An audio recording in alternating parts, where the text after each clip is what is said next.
வணக்கம் கண்ணன்.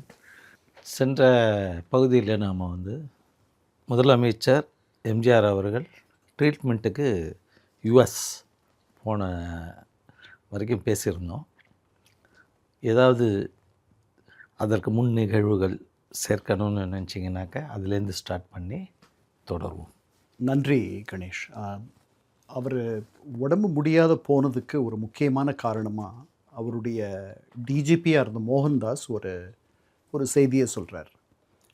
அவரோட கூட ரொம்ப நெருக்கமாக இருந்த எஸ்டி சோமசுந்தரம், அவர் தான் வருவாய்த்துறை அமைச்சராக இருந்தார், எக்ஸைஸ் மினிஸ்டராக இருந்தார். தீர்வை ஒரு வாட்டி ரிவோல்ட்டும் பண்ணார்ல. ஆமாம், அவர் உடம்பு சரியில்லாத போகிறதுக்கு முன்னாடி அவர் மே 20 மார்ச் 29 1984 மாநிலங்களவைக்கு ஜெயலலிதா அம்மையார் போகிறாங்க.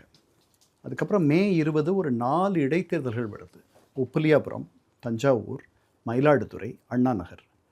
இதில் அண்ணா நகரில் திமுக மீண்டும் வெல்லுது, 9000 வாக்குகள் அதிகமாக பெறுது. அப்புறம் மயிலாடுதுறை, உப்பிலியாபுரத்தை அதிமுக திரும்ப வச்சுக்குது. காங்கிரஸ் ஒரு இடத்துல வெல்லுது. இன்னொரு தொகுதியை திமுக கிட்ட அதிமுக இழந்துருது. ஓகே, இந்த கட்சி ஒரு மாதிரி ரொம்ப நாள் பதவியில் இருந்துருச்சு. இந்த கட்சி மேலே அவருக்கு இருந்த கட்டுப்பாடு கொஞ்சம் குறையுது. கட்சியில் நிறைய தவறுகள் நடக்குதுன்ற மாதிரிலாம் அவர் நினைக்கிறாரு. இதுக்கிடையில் உங்களுக்கு இந்த 2வது ஆட்சி காலத்தினுடைய தொடக்கத்திலேயே மதுபான ஆலை உரிமையாளர்கள் மெதுவாக வராங்க. அவர்களுக்கு உரிமைகள் எல்லாம் வழங்குறாரு. இந்த மதுபான ஆலைகளுக்கு, டிஸ்டிலரிஸ்க்கு. அதுக்கு முன்னாடி டிஸ்டிலரிஸ் இல்லையா? இருக்கு. அது நிறையா அதிகமாகுது எம்ஜிஆருடைய காலத்தில். அப்போது அந்த மதுக்கடைகள் முன்னாடி ஏலத்தில் இருந்துச்சு. இப்போ அப்படி இல்லாத அது மொத்தமாக மதுவை கொள்முதல் செய்து விற்பனை செய்வது தனியார் வசம் இருக்குது இப்போ மொத்தமாகவே.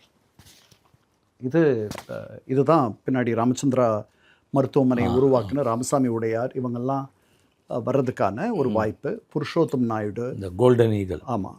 அப்புறம் மீக்கின் பிரதர்ஸ் அப்படின்னு சொல்லிட்டு நிறையா தமிழகத்திலிருந்து வெளியில் இருக்க மதுபான ஆலைகள், மது தயாரிப்பாளர்கள், இவர்களெல்லாம் இங்கே ஒரு பெரிய ராஜ்யத்தையே நடத்துறதுக்கான வாய்ப்பு இருந்துச்சு. அப்போது இந்த துறையினுடைய அமைச்சர் யாருன்னா எஸ்டி சோமசுந்தரம். ஓகே. இப்போது மே 20 நடந்த இந்த தேர்தலில் ஜெயலலிதா அம்மையார் தான் நிறையா பிரச்சாரம் பண்ணுறாங்க. அதில் அந்த அந்த அந்த முடிவுகள் அவ்வளோ திருப்திகரமாக இல்லை. உடனே எம்ஜிஆர் சொல்கிறார், முதலாளிகள், மதுபான ஆலை உரிமையாளர்கள், தொல்லை தருபவர்கள், இவர்களெல்லாம் இந்த கட்சியிலிருந்து நான் களைஞ்சு எடுத்துருவேன் அப்படின்ட்டுலாம் பேசுகிறார். 5 நாளைக்கு பிறகு அனுமதித்ததும் அவர் தான் சொல்கிறாரு. கட்சி ஸோ அந்த சிச்சுவேஷனுக்கு ஏற்ற டிசிஷன்ஸ். ஆமாம், கட்சி இப்போ ரொம்ப நாள் பதவியில் இருக்குது. கிட்டத்தட்ட 6-7 ஆண்டுகளாக அது பதவியில் இருக்குது. இவ்வளவு நாள் பதவியில் இருக்கும்பொழுது நிறைய தவறுகள் நடக்கிறதுக்கு வாய்ப்பு இருக்குது. அவருக்கும் அவர் கொஞ்சம் விலகி இருக்கார் எம்ஜிஆர். நிறையா 2வது ஆட்சி காலத்தில் நிறைய அவருடைய முதல் அனுபவம் பணம் இல்லாதவர் கஷ்டப்பட்டதுனால 2வது ஆட்சி காலத்தில் நிறையா அவருடைய போக்கு மாறுது. யாரெல்லாம் சந்திக்க மாட்டேன்னு சொன்னாரோ அவங்கள கூப்பிட்டு வாங்க, நான் அவரை பார்க்கணுன்னு சொல்லி சந்திக்கிறார். தொழிலதிபர்களை சந்திக்கிறார். எந்த மதுவை, என்னுடைய அம்மா மீது ஆணை, நான் மது விலக்கை தளர்த்த மாட்டேன் அப்படின்னு சொல்லி முதல் ஆட்சி காலத்தில் நிறைய கடுமையான சட்டங்கள் போட்டு நிறைய பேரை உள்ள தள்ளிட்டார். அது அவருக்கு எதிராக வேலை செஞ்சது. பல பெண்கள் அவங்களுடைய பிரெட் வின்னர்ஸ் அவங்களுடைய கணவர்கள், அவர்கள் குடிக்கிறார்கள். குடிச்சிட்டு வீட்டில் இருப்பாங்க, அடுத்த நாள் அது வேலைக்கு போவாங்க. அவங்கள குடிச்சிட்டாங்கன்றதுக்காக நீங்கள் சிறையில் தள்ளிட்டீங்கன்னா என்ன வருவாய் இருக்கும் அவங்களுக்கு? அதனால் இதெல்லாமே அவருக்கு எதிராக போச்சு. அதனால் அவருடைய போக்கு இந்த முறை நிறைய மாறுது. அவர் திறந்து விடுறார், மெதுவாக திறந்து விடுறார். இப்போ அந்த மதுபான ஆலைகளுக்கு அவர் கொடுத்த உரிமம், அதில் விற்பனை, இதிலெல்லாம் ஒரு பாட்டிலுக்கு 10 ரூபா வச்சு விற்க சொன்னார். சார், பாட்டிலுக்கு 10 ரூபாய் நீங்கள் சொல்கிறச்சே இப்போ சொல்கிறதுக்கு மேட்ச் ஆகுது. ஆமாம். இப்போ 84லேயே இந்த மாதிரி ஒரு அவதூறை, இந்த மாதிரி ஒரு புகாரை பின்னாடி எஸ்டி சோமசுந்தரம் எம்ஜிஆரை பற்றி சொல்கிறார். ஊழல் சாம்ராஜ்யத்தின் தலைவர் அவர் அப்படின்லாம் சொல்கிறார் பின்னாடி. அதுக்கு முன்னாடி மே 20 இந்த இடைத்தேர்தல்கள் நடக்குது. மே 25 நான் முன்னாடியே சொன்னேன், ஜெயலலிதா அம்மையார் வந்ததுனால கட்சி உள்ள ஒரு புகைச்சல் இருக்குது, மூத்த தலைவர்கள் மத்தியில் ஒரு கசப்பு இருக்குது அப்படின்னு சொன்னேன். அந்த கசப்பை முன்னெடுத்து நடத்திட்டு போகிறவர் யாருன்னா எஸ்டி சோமசுந்தரம். அவர் அதிருப்தியை காட்டுறார் பல இடங்களில்.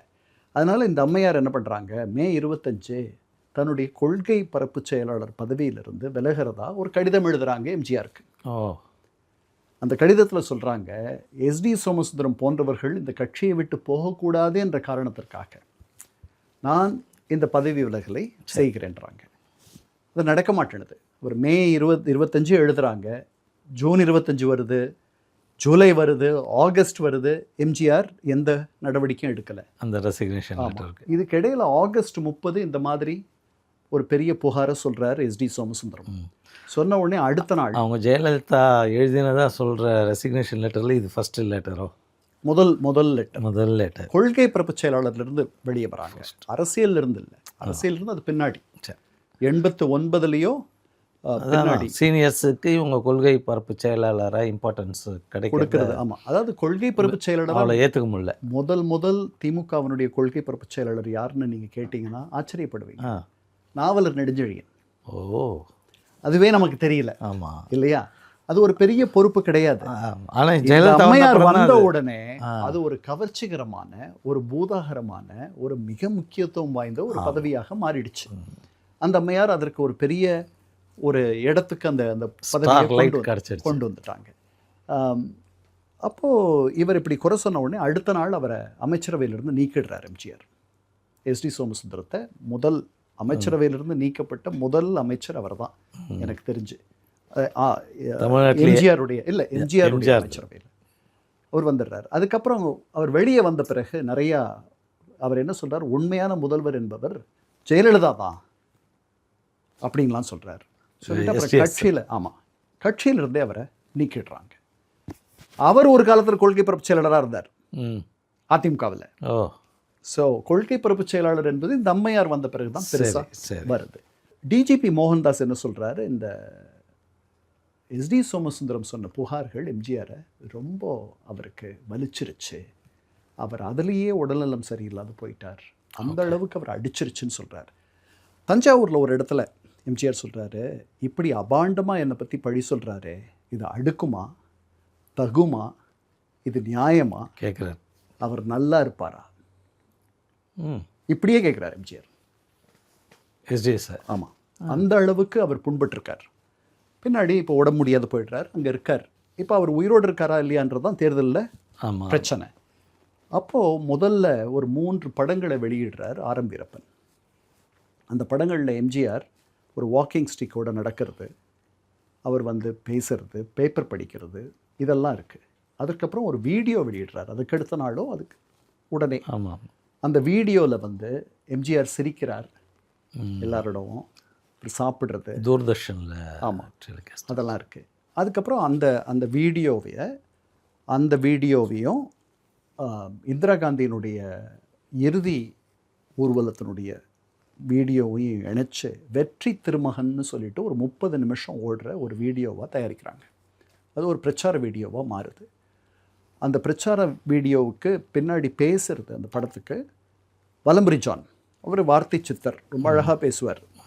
அந்தக இரவில் சந்தன மின்னல் அப்படின்லாம் சொல்கிறவர். காஞ்சி மகாபெரியவரை பற்றி அவர் சொன்ன வார்த்தை தான் ஆமாம், அந்தக இரவில் சந்தன மின்னல், அப்பள கொப்புளங்கள் அப்படின்வார்.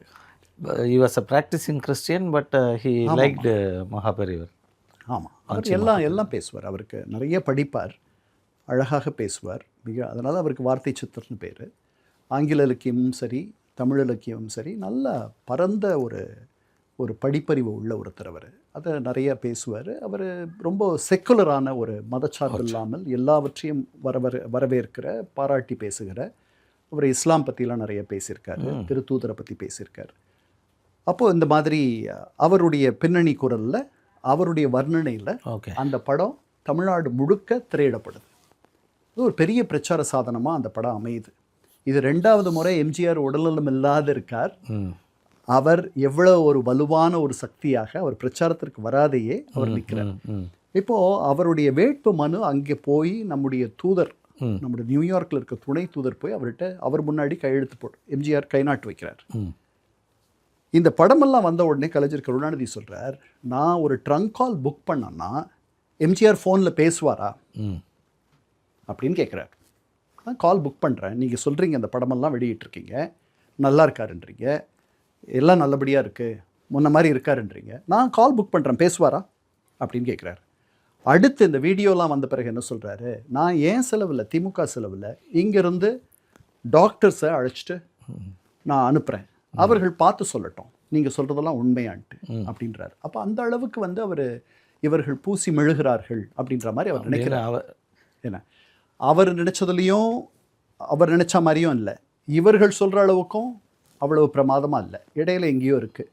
ஆனால் இது இந்த வீடியோவும் இந்த ஸ்டார்டட் ரெக்கவரிங். ஆமாம், 3 மாதம் இருக்கார் அங்கே, மெதுவாக வராரு. இந்த அம்மையார் வந்து பிரச்சாரத்துக்கு போகணுன்றது காங்கிரஸுடைய விருப்பம். அதனால் ஆரம்பிக்கு பிடிக்குதோ பிடிக்கலையோ ஜெயலலிதா அம்மையார் பிரச்சாரத்துக்கு போகிறார்கள். ஒரு போராடலாம், நல்ல கூட்டம் வருது. ஆமாம், பிரச்சாரத்தினுடைய சுமையை அவர்கள் தான் சுமக்கிறாங்க. அதாவது உங்களுக்கு எம்ஜிஆருக்கு அடுத்து கரிஸ்மா. ஆமாம், அவர்களுக்கு பெரிய கூட்டம் வருது. பல இடங்கள் அழறாங்க இந்த பிரச்சாரத்தில். எம்ஜிஆர் நல்லா வந்துருவாருன்றாங்க. அவர் திரும்பி பாடுறாங்க. யார்? ஜெயலலிதா அவர்களா? ஆமாம், பிரச்சாரம் அப்படியெல்லாம் நடக்குது. எமோஷ்னலி. ஆமாம், இப்படியெல்லாம் நடந்து அதுக்கப்புறம் அந்த தேர்தலில் பெரும் வெற்றி. அப்போ தான் சாவுக்கு ஒரு ஓட்டு, நோவுக்கு ஒரு ஓட்டு அப்படின்னு வந்துருச்சு. அதனால் இப்படி போயிடுச்சுன்னு சொல்லிட்டு அந்த கலைஞர் சொல்கிறார். ஆமாம், அந்த தேர்தலில் பெரிய பிரயோகம் பண்ணாங்க. சாவுக்கு ஒரு ஓட்டு, நோவுக்கு ஒரு ஓட்டு. அப்புறம் 1985 February 4 5 எம்ஜிஆர் திரும்புகிறார். இப்போ எம்ஜிஆர் பேச முடியுமா அப்படின்றது தான் பெரிய கேள்வி. அவர் அப்போ கலைஞரும் சொல்கிறார், இந்த மாதிரி இருக்கிற ஒருத்தரை இந்திய அரசியலமைப்பு சட்டத்தின் கீழ் அவர் முதல்வராக இருக்க முடியுமா அப்படின்லாம் கேட்குறார். இப்போ முதல் முறையாக இது வரைக்கும் தமிழக வரலாற்றிலேயே நடக்காது, வேறு எங்கேயுமே நடந்துச்சான்னு தெரியல, எம்ஜிஆர் மட்டுமே பதவி ஏற்றுக்கிறார். அவர் மட்டுமே. நீங்கள் இந்திய அரசியலமைப்பு சட்டத்தை பார்த்தீங்கன்னா கவுன்சில் ஆஃப் மினிஸ்டர்ஸ், ஸோ உங்களுடைய அமைச்சரவையும் சேர்ந்து தான், ஒருத்தர் 2 பேராவது இருக்கணும். இது முதல் முறை. இப்படி இதை வந்து யாரோ சொல்கிறாங்க. அடுத்து சொன்ன உடனே அதுக்கப்புறம் வேகமாக அடுத்த நாளோ அதுக்கப்புறம் கொஞ்சம் பேர் பதவி ஏற்கிறார்கள். அதுதான் இருக்கிறதுலே பெரிய அமைச்சரவை. கிட்டத்தட்ட 25 பேரோ என்னமோ இது வரைக்கும் தமிழக அமைச்சரவையிலேயே அதுதான் பெரிய அமைச்சரவையாக எம்ஜிஆர் அமைக்கிறார். அமைச்சிட்டு வேலை அவருடைய ஆட்சி தொடங்குது.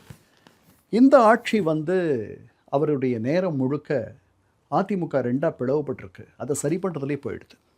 ஓகே, அது 2 அணியாக இருக்குது. இப்போ ஜெயலலிதா தரப்பில் இருக்க அணி ஒன்று இருக்குது, ஆரம்பிக்கிற. ஆமாம், அவர் February வந்துடுறாரு. February 19 வந்து 2 வாரத்துக்கு பிறகு கோட்டையில் 1/2 மணி நேரம் ஜெயலலிதா அம்மையாரை சந்திக்கிறார். அந்த அம்மையார் அது வரைக்கும் அவரை சந்திக்கலை. அவர் உடல்நலம் சரியில்லாத போது சந்திக்கலை. அவங்க வந்து மாநிலங்களவை துணைத் தலைவராக இருந்தாங்க. அந்த பதவியிலிருந்து அவரை எடுத்துடுறாங்க. சந்திக்கலைன்னா சந்திக்க விடலை. ஆமாம், சரியாக சொன்னீங்க. மாநிலங்களவை துணைத் தலைவர் பதவியிலிருந்து அவரை எடுத்துடுறாங்க ஆரம்பி அணியினர். இதையெல்லாம் அவர் தாங்கிட்டு இருக்கார். இதையெல்லாம் போய் சொல்கிறாரு. சொன்ன உடனே அதுக்கப்புறம் அந்த ஆண்டு 1985 மீண்டும் கொள்கை பரப்பு செயலாளர் பதவி அவருக்கு. செப்டம்பர், இப்போ அதுக்கு முன்னாடி ஒரு 4-5 மாதத்துக்கு பிறகு திருப்பி நினைவூட்டி எழுதுறாரு. எழுதின உடனே எம்ஜிஆர் வந்து அந்த விலகலை எடுத்துக்கிறார். அதனால் 1984 செப்டம்பர் இவர் ஹாஸ்பிட்டல் போகிறதுக்கு முன்னாடியே அவருடைய பதவி போயிடுது. அப்போ சொன்னாராம் எம்ஜிஆர், நான் திருப்பி ஒரு 2-3 மாதத்தில் திருப்பி அந்த இடத்துக்கு உங்களை கொண்டு வந்துடுறேன்னு சொன்னதாக அந்த அம்மையார் சொல்லியிருக்காங்க. சார், இந்த இடத்துல நான் ஒரு சின்ன நினைவுகளை பகிர விரும்புகிறேன். எம்ஜிஆர் அவர்கள் வந்து யூஎஸ்லேருந்து ரிட்டர்ன் ஆனார். February அப்போல்லாம் செம பனி இருக்கும். அந்த ரிட்டர்ன் ஆகிற அன்னைக்கு முன்தினம் எனக்கு சிட்டியில் ஏதோ வேலை, வீடு தாம்பரம், சிட்டியில் நள்ளிரவு தாண்டி இருக்கேன் ஃப்ரெண்ட்ஸோட. அதனால் அங்கேயே தூங்கிட்டு ஏர்லி மார்னிங் கிளம்பி பைக்கில் வீட்டுக்கு போகிறேன். எம்ஜிஆர் அவர்கள் வந்து இறங்கி பொதுமக்களை பார்க்குற நிகழ்வு வந்து கோல்ஃப் கிளப்பில் நடக்குது. இப்போ இருக்கிற ஆலந்தூர் மெட்ரோக்கு நேர் எதிர்க்க நான் போகும்போது பனியும் இருக்குது. அப்போ நல்லா புதிய வானம் புதிய பூமி எங்கும் பனிமழை பொழிகிறது, அந்த பாட்டு நான் வருகையிலே என்னை வரவேற்க எங்கும் பூமழை. அந்த பாட்டு நல்ல சவுண்டாக வந்து கேட்குது. என்ன அற்புதமான பாட்டு, நினச்சிக்கிட்டேன் என்ன பொருத்தமான பாட்டு. அவர் அமெரிக்காலேருந்து வந்து இறங்குறாரு. புதிய பூமி புதிய வானம்னா உண்மையிலே பனி பொழிஞ்சுது. வாலியோட பாட்டுன்னு நினைக்கிறேன் அது. ஏன்னா நீங்கள் பேசும்போது எனக்கு அந்த மலரும் நினைவுகள். ஆமாம், February 4ஆம் தேதி அன்னைக்கு அவர் திரும்பி நீங்கள் February 3 நீங்கள் கண்டினியூ பண்ணுங்க சார். அதனால் அவருக்கு எழுதப்பட்ட பாடல்கள் அது அவருக்கு பொருந்தின மாதிரி வேறு யாருக்குமே. மாபெரும் சபைகளில் நீ நடந்தால் உனக்கு மாலைகள் விழ வேண்டும், ஒரு மாற்று குறையாத மன்னவன் இவன் என்று போற்றி புகழ வேண்டும். என்ன பதவி வரும்போது பணிவு வர வேண்டும், துணிவும் வர வேண்டும் தோழா. என்ன மாதிரி வரிகள் அது. கண்ணதாசன் ஆகட்டும், பட்டுக்கோட்டை ஆகட்டும், வாலி ஆகட்டும், புலமைப்பித்தன் ஆகட்டும், இவர்கள் வந்து அவருக்காக எழுதின வைர வரிகள் அதெல்லாம் அவருக்கு அமையிறது பாருங்க. அதுதான். ஸோ 85 திருப்பி இந்த அம்மையார், ஜெயலலிதா அம்மையார் கொள்கை பரப்புச் செயலாளராக வந்துடுறாங்க. எப்போ? 85 84 செப்டம்பரில் அவர் வந்துடுறாரு.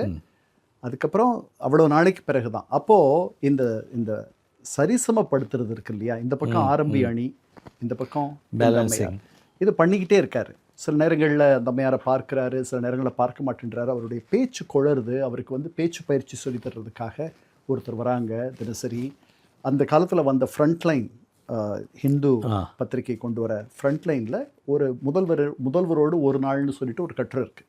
நீங்கள் பார்க்கலாம் அதில் அவர் எப்படி பண்ணுறார். மதியம் ஓய்வு எடுத்துக்கிறார், பார்க்குறார்.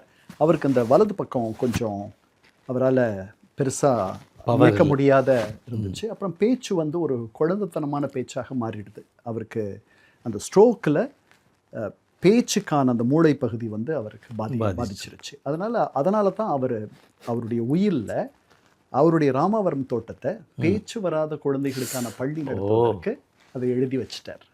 பட் நினைவாற்றல் இருக்குது, நல்லா எல்லாம் இருக்குது, மற்றதெல்லாம் இருக்குது. அவருக்கு எல்லாம் தெரியுது என்ன நடந்துச்சுன்ட்டு. அப்புறம் அவர் இல்லாத போது என்னெல்லாம் நடந்துச்சுன்றதெல்லாம் கேட்டு தெரிஞ்சுக்கிறார். ஒவ்வொருத்தரையும் கூப்பிட்டு கேட்குறாரு என்ன நடந்துச்சுன்ட்டு. சைகையிலேயே கொஞ்சம் பேசுகிறாரு. இப்படியெல்லாம் நடக்குது. அப்புறம் போக போக அவருடைய பேச்சு கொஞ்சம் முன்னேற்றம் வருது. முன்னளவுக்கு இல்லை, இதெல்லாம் பண்ணுறாரு. ஆனால் அவருடைய நேரம் முழுக்க அந்த ஆட்சியில் பெரிய ஆட்சி நடத்தினார்னு சொல்கிறத விட கட்சியை வந்து தன்னுடைய கட்டுப்பாட்டுக்கு கொண்டு வர்றதுக்கு அவர் முயற்சி பண்ணுறார்.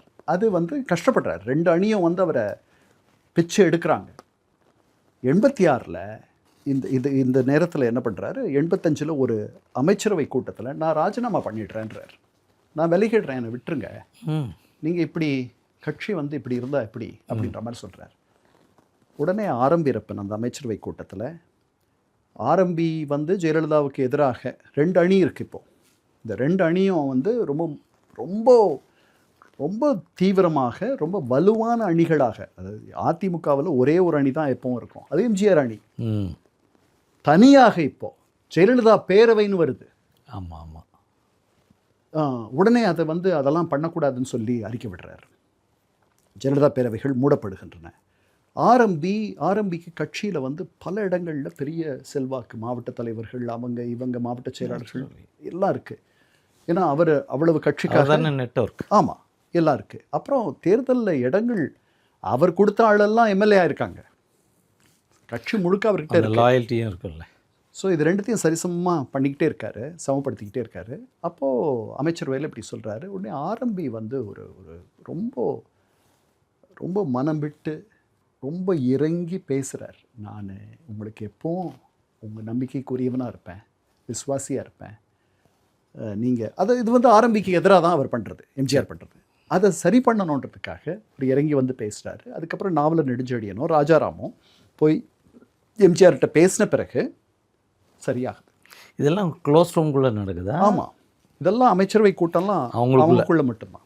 இது பப்ளிக்கில் வரல. இல்லை, பின்னாடி அவங்க எல்லாம் எழுதியிருக்காங்க, அவ்வளோதான் தான் நமக்கு தெரியும். சரி. ஸோ பப்ளிக்கில் அவர் வந்து ரெசைன்மெண்ட் வந்து இல்லை சொல்ல கொடுக்கல. அங்கே அவங்களுக்கு ஒரு அதிர்ச்சி வைத்தியம் தரார். அவர் போயிட்டாருன்னா அப்புறம் என்ன கட்சி? அவர் தானே கட்சி. என்ன தான் எத்தனை அணி இருந்தாலும் அவர் இருக்க வரைக்கும் அவர் தான் இது நடக்குது. அவர் தான் வந்து மூலவர். என்ன வேறு யார் வேணாலும், எத்தனை பேர் வேணாலும், எத்தனை கோவில் வேணாலும் இருக்கலாம். அதுக்கு அடுத்த வருஷம் என்ன பண்ணுறாரு, அந்த அந்த நேரத்தில் என்ன சொல்கிறாரு, நான் நாவலர் நெடுஞ்செழியனை விட்டு சொல்கிறார், ஊழல் குற்றச்சாட்டுகள் மற்றபடி அந்த மாதிரியான அமைச்சர்களை கொஞ்சம் பேரை நீக்க முயற்சி பண்ணுறோம், நீக்கிடுவார் தலைவர் அப்படின்றார். உடனே கலைஞர் சொல்கிறாரு, ஊழலினுடைய முதல்ல நீக்கப்பட வேண்டியது எம்ஜிஆரும் எல்லாரும், இதில் என்ன ஊழல் பண்ண அமைச்சர்கள் ஊழல் பண்ணாத அமைச்சர்கள்ன்ட்டு, எல்லாமே ஊழல், அதனுடைய தலைவர் வந்து எம்ஜிஆர் அப்படின்னு சொல்கிறார் கலைஞர். ஆமாம். 1986 அக்டோபர் அளவில் அவர் என்ன பண்ணுறார், 10 அமைச்சர்களை நீக்கிறார் எம்ஜிஆர். 10 அமைச்சர்கள், ஒரு அமைச்சரில் 2 அமைச்சரில், ஏறக்குறைய அமைச்சரவையினுடைய மொத்த பலமே 25 என்னமோ, 10 பேரை எடுத்துட்டா ஏறக்குறைய பாதிக்கு பாதி. அதில் ஆரம் வீரப்பனும் உண்டு.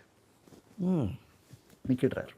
நீக்கிட்டு அப்புறம் கொள்கை பரப்பு செயலாளராக இந்த அம்மையாருக்கு திருப்பி கொடுத்தாருன்னு சொன்னேன் இல்லையா, கொடுக்கும் பொழுது அவருக்கு வந்து ஆரம்பியினுடைய துறைகளை குறைக்கிறார் ஒரே நேரத்தில். இதெல்லாம் 85 நடக்குது. 86 10 பேரை நீக்கிறார். அதில் ஆரம்பி ஒரு 10 பேரில் ஒருத்தர். இப்போது ஜெயலலிதா அம்மையாருடைய கை ஓங்குற மாதிரி தான் நமக்கு தெரியுது.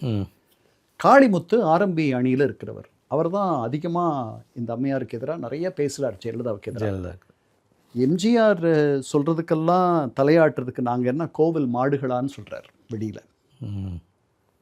அவர் வந்து இந்த அம்மையாருக்கு இவ்வளவு முக்கியத்துவம் தரணும் அப்படின்னு சொன்னால் நாங்கள் தர்றதா. எவ்வளோ பெரிய தலைவராக இருந்தாலும் பாருங்கள், ஒரு ஸ்டேஜாக வரும்போது அவங்களுடைய ஃபாலோவர்ஸ்கிட்டேருந்து டங் லூஸாக என்ன லெவலுக்கு போயிடுது. That is politics. உண்மை உண்மை. அதுதான். அப்போ எம்ஜிஆருடைய பலம் குறையுது. அவருக்கு உடல்நல சரியில்லை, அதனால் அவருக்கு கட்சி மேலே இருக்க கட்டுப்பாடு என்பது வந்து குறைஞ்சிட்டே வருது. இது நல்லா தெரியுது. இந்த 2 அணியும் வந்து வெளியிலேயே நிறையா இப்படி பேசிக்கிறாங்க. அப்புறம் 84 வந்து அவர் வந்து சிறை வைக்கப்பட்டிருக்கிறார், அந்த மாதிரியெல்லாம் வந்து ஜெயலலிதா தரப்புலேருந்து சொல்கிறாங்க. எம்ஜிஆர் வந்து சுயமாக அவர் எந்த முடிவும் எடுக்காத, இவர்கள் தான் வந்து எம்ஜிஆர் பேரில் அந்த முடிவுகளை சொல்கிறாங்க அப்படின்லாம் அந்த அம்மையார் சொல்கிறாங்க. திருநாவுக்கரசர் ஜெயலலிதா அம்மையாருடைய அணியில் இருக்கிறவர், அவர் வந்து உணவு அமைச்சராக இருந்தார். அவர் வந்து அங்கே நான் நேராக போயிட்டு வரேன் எம்ஜிஆரை பார்க்கறதுக்குன்னு புறப்படுறார். உடனே உணவு அமைச்சராக ஹவுசிங்கா சார்? 2 இருந்தார். 2 இருந்தார்.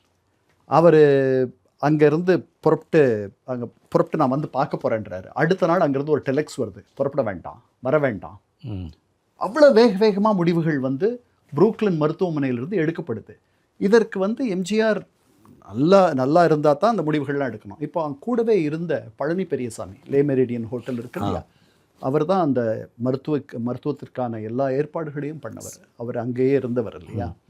அவர் சொல்கிறாரு எப்படி பேசுவாங்க அப்படின்னு. அவர் புத்தகம்லாம் எழுதியிருக்கார் அங்கே நடந்ததெல்லாம். இப்போ அவர் என்ன சொல்கிறாரு, 2 லைன் இருக்கும். அப்போ இந்த லைனில் பேசுகிறது எம்ஜிஆர் இந்த லைனில் கேட்டுகிட்டே இருப்பார். அங்கே இருக்க அவருடைய தலைமைச் செயலாளரோ அல்லது அவருடைய நேர்முக செயலாளரோ பேசுறது அந்த நேரத்தில் காங்கிரஸுக்கும் அதிமுகவுக்கும் நல்ல உறவு இருந்துச்சு. அந்த உறவு இருந்ததுனால துணை சபாநாயகர் பொறுப்பை ஏஐடிஎம்கேக்கு தரணும்ன்ட்டு ராஜீவ்காந்தி விரும்புகிறார். அதெல்லாம் வேண்டாம் அப்படின்றார் எம்ஜிஆர் தொடக்கத்தில். அதுக்கப்புறம் அவர் ரொம்ப, நீங்கள் அப்படி உங்கள் தரப்புலேருந்து ஒரு ஆளை நீங்கள் தரலைன்னா நான் அதை காலியாகவே வச்சுருப்பேன்றார், நிரப்பாதையே. அதனால் பின்னாடி தம்பிதுரையை அந்த பட்டியல் வாங்கி திரு தம்பிதுரையை அவர் அனுப்புகிறார். Rajiv Gandhi had a very good equation with MGR மேலே ஒரு ரெஸ்பெக்டபிள் ஈக்குவேஷன். ஏன்னா ஒரு அப்பா நிரப்பாமல் வச்சுப்பேன்னு சொல்கிற வார்த்தை எல்லாம் வந்து 84 சோலை எழுத்தாளர் சோலை ஒரு பெரிய பத்திரிகையாளர். அவர் மறைஞ்சிட்டார். அவர் பேச்சுக்கள்லாம் எழுதி கொடுத்துருக்காரு ஜெயலலிதா அம்மையாருக்கு. தொடக்கத்தில் எம்ஜிஆருக்கு வேண்டியவர். விவசாய சங்கத்தோடலாம் வந்து அவருக்கு திருப்பி எம்ஜிஆருக்கு உறவு சரியாகிறதுக்கு சோலையுடைய உதவி தேவைப்பட்டுச்சு. போலீஸ்காரர்களோட சரியாகிறதுக்கு அவருடைய உதவி தேவைப்பட்டுச்சு 80. அந்த மாதிரி ஒரு நல்ல எம்ஜிஆருக்கு ரொம்ப அணுக்கமான ஒரு பெரிய பத்திரிகையாளர், இடதுசாரி பத்திரிகையாளர். அவர் சொல்கிறாரு, எம்ஜிஆர் உடம்பு சரியில்லாத போது, அவர் சரியாய் பின்னாடி வந்த பொழுது, அந்த நேரத்தில் அவருக்கு உடம்பு சரியில்லைன்றதுனால ஜெயலலிதா அம்மையார் முதல்வராக ஆசைப்பட்டார்கள், அதற்காக காய்களை நகர்த்தினார்கள் அப்படின்னு சொல்கிறார். அது இருக்கலாம், உண்மையாக இருக்கலாம், கண்டிப்பாக இருக்கும். ஏன்னா அவர் உடம்பு சரியில்லை, அதனால் தான் வரணும் அப்படின்ட்டு அந்த ஃபாலோயர்ஸ் இருக்காங்க. ஆமாம், அந்த அம்மாவுடைய அம்பிஷன் அவங்களுக்கும் இருந்திருக்கும். ஃபாலோயர்ஸை புஷ் பண்ணுவாங்க. ஓகே. ஸோ 86 இது நடக்குது. அப்புறம் 87 கடைசியில் தான் தவற போகிறாரு எம்ஜிஆர். அவர் தவறுறதுக்கு கொஞ்ச நாள் முன்னாடி அந்த 10 அமைச்சர்களில் ஆர்.எம். வீரப்பனை மட்டும் திருப்பி அமைச்சரவைக்கு கொண்டு வரார். இது வந்து சீசா மாதிரி இருக்கா, மேலும் கீழும். அப்போ யார் மேலே போகிறா, யார் கீழே போகிறா, எந்த அணி கீழே போகுது, எந்த அணி மேலே போகுது, இதெல்லாம் நமக்கு அந்த அந்த கடைசி 3 ஆண்டுகள் அவர் ஆண்ட ஆட்சி வந்து ஆட்சி தானாக நடந்துச்சு. அது தட்டு தடுமாறி ஏதோ நடந்துச்சு. கட்சியை கட்டுப்பாட்டுக்கு கொண்டு வர்றதுக்கு அவர் ரொம்ப சிரமப்பட்டார். தன்னிச்சையாக ஜெயலலிதா அம்மையார் டெல்லியிலையும் மற்ற இடங்கள்லையும் தனக்குன்ட்டு அவர்கள் லாபி பண்ணாங்கன்ற மாதிரி தகவல்கள்லாம் அவருக்கு வருது. அதில் அவர் கொஞ்சம் வருத்தப்பட்டதாக. She had a very good contact with Rajiv Gandhi, I believe. அப்படின்னு சொல்கிறாங்க. Good healthy relationship. ஆமாம். And he was very supportive for her. அதற்கு பிறகு இப்போ 87 ஒரு முக்கியமான ஒரு நிகழ்வு நடக்குது. ஜூலை 2 வந்து இந்திய இலங்கை அமைதி ஒப்பந்தம். விடுதலை புலிகள் வந்து அவர்கள் ஆயுதங்களெல்லாம் கீழே போட்டுட்டு அவர்கள் இந்த அமைதி பாதைக்கு வரணும் அப்படின்றது. அதில் விடுதலை புலிகள் அதுக்கு ஒத்துக்கலை. எம்ஜிஆர் வச்செல்லாம் பேசி பார்க்குறாங்க, அப்போவும் ஒத்துக்கலை. அதுக்கப்புறம் இந்தியா வந்து கையெழுத்திடுது இலங்கையோட. அதாவது அது இலங்கையினுடைய அரசும் விடுதலை புலிகளும் கையெழுத்து போட்டிருக்கணும். அப்படி இல்லாத, அதுதான் கலைஞர் சொன்னார், அதாவது கணவனும் பெண்ணும் மாப்பிள்ளையும் கையெழுத்து போட வேண்டிய இடத்துல பதிவாளர் மேரேஜ் ரெஜிஸ்ட்ரார் கையெழுத்து போட்டால் எப்படி இருக்கும்? அதுதான் நடந்திருக்கு. விடுதலை புலிகளும் அவங்களும் பண்ணியிருக்கணும். அதனால் அது தோற்று போய்டுன்றார், அது வெற்றி பெறாதுன்றார். ஸோ இது நடக்குது. அதுதான் கடைசியாக எம்ஜிஆர் கலந்துக்கிற விழா. அந்த விழாவில் எம்ஜிஆர் கலந்துக்க தயங்குறாரு. ஏன்னா விடுதலை புலிகளுக்கு இதில் பெரிய தயக்கம் இருக்குன்னு அவருக்கு தெரியுது. தயங்குறாரு. அவரை கூப்பிடுறாங்க. அவர் அமெரிக்காவுக்கு சிகிச்சைக்காக போகணுன்னு ஆசைப்படுறாரு, கூப்பிடுறாங்க. அதுதான் அவர் கடைசியாக ராஜீவ்காந்தியோட கலந்துக்கிட்ட நிகழ்ச்சி. அதுக்கப்புறம் டிசம்பர் 24 அடுத்த நாள் கிறிஸ்மஸ் அன்னைக்கு எம்ஜிஆர் தவறிடுறார். எம்ஜிஆருடைய சகாப்தம் முடியுது. உண்மையில் ஆக்சுவலாக முடியல அது. ஏன்னா எம்ஜிஆர் வந்து இருந்தாலும் இல்லாவிட்டாலும் கூட அவர் யானை மாதிரி, இருந்தாலும் இல்லாவிட்டாலும் 1000 பொன். அவருடைய எச்சம், அந்த லெகசி இருக்கு இல்லையா, அது இன்னும் அதிமுகவை கட்டி காக்குதுன்னு நம்ம சொல்லலாம். வெரி டால் பர்சனாலிட்டி தான். தொடருவோம்.